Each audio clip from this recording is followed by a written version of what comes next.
On screen marking, அதாவது OSM என்று அழைக்கக்கூடிய சிஸ்டத்தை வந்து அதுல உள்ள குளறுபடிகள் எல்லாத்தையும் வந்து வெளிக்கொண்டு வந்த ஒரு 3 மாணவர்கள் 3 பேரும் பண்ண சம்பவம் பெரிய சம்பவமா பேசப்படுது.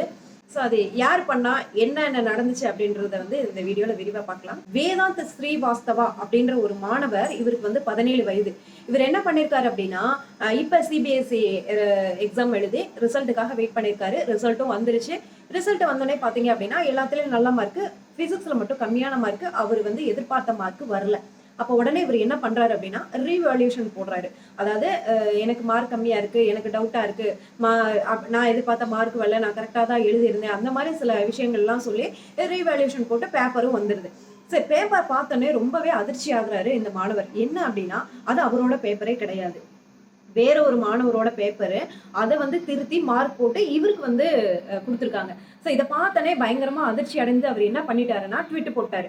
என்ன அப்படின்னா, இந்த மாதிரி நான் எழுதின பேப்பரே கிடையாதுங்க, இது வேற ஒரு பேப்பரு அப்படின்னு சொல்லிட்டு இதுல ஏதோ முறைகேடு இருக்குன்னு சொல்லிட்டு போட்டுட்டாரு. ஸோ இது என்ன ஆச்சுன்னா பயங்கர வைரல் ஆகி 20 லட்சத்துக்கு மேற்பட்டவர்கள் இதை பார்த்துட்டாங்க. பயங்கரமான பரபரப்புல அது வந்து ஒன்று கூடி மாணவர்களும் ஒன்று கூடி பல பிரச்சனைகளும் நடந்துச்சு அப்படின்றது தெரியும் நமக்கு. அதுக்கப்புறம் ஒருத்தர் உள்ள வராரு. அவர் யாரு அப்படின்னு பாத்தீங்கன்னா சித்தார்த் அப்படின்றவர். இவருக்கு வந்து வயது 17.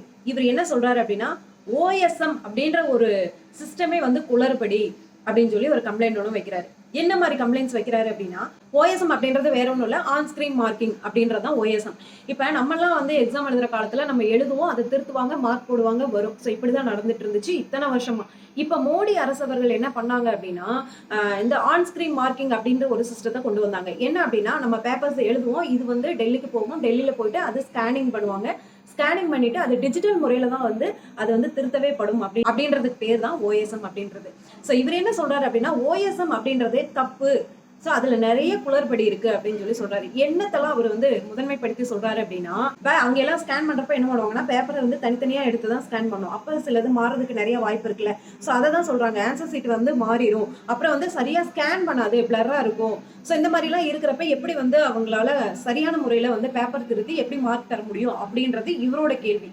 ஸோ அடுத்து ஒருத்தர் வர்றாரு. அவர் என்ன கண்டுபிடிக்கிறாரு அப்படின்னா, இந்த ஓஎஸ் சிஸ்டம் கொடுத்துருக்காங்கல்ல, டெண்டர் விட்டுருப்பாங்கல்ல, ஸோ அவங்க வந்து என்னென்ன முறைகேடு பண்ணியிருக்காங்க அப்படின்றத வந்து கண்டுபிடிச்சிருக்காரு அந்த மாணவர். அவர் பேரு என்னன்னு பார்க்க நிசர்கா அதிகாரி அப்படின்ற ஒரு மாணவர் வந்து இந்த விஷயத்துக்குள்ள வர்றாரு. அவர் என்ன மாதிரி கம்ப்ளைண்ட்ஸ் வைக்கிறாரு அப்படின்னு பாத்தீங்க அப்படின்னா, அதாவது இந்த ஓஎஸ்எம் அப்படின்ற சிஸ்டத்தை வந்து ஈஸியா ஹேக் பண்ணிடலாம், அங்குள்ள டேட்டாஸ் அந்த டேட்டாஸ் வந்து ஈஸியா மாத்திரலாம், ஓடிபி வரதெல்லாம் ஒரு பெரிய விஷயமே கிடையாது, அதையும் வந்து ஈஸியா பண்ணிடலாம் அப்படின்ற மாதிரி ஒரு குற்றச்சாட்டு வைக்கிறாங்க.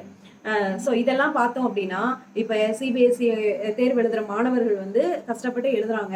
இந்த பேப்பர்ஸ் எல்லாம் வந்து ஸ்கேன் பண்ணி அனுப்புறாங்க. அனுப்புகிற இடத்துல சரியா பேப்பர்ஸ் எல்லாம் வந்து ஸ்கேன் ஆகிறது இல்லை. ப்ளஸ் அந்த டேட்டாஸை வந்து ஈஸியாக யார் வேணாலும் அக்சஸ் பண்ணலாம். ஓஎஸ்எம் அப்படின்ற ஒரு சிஸ்டம் அரசாங்கம் என்ன பண்ணியிருக்காங்கன்னா, காம்பேக்ட் அப்படின்ற ஒரு நிறுவனத்துக்கு வந்து டெண்டர் விட்டுருக்காங்க.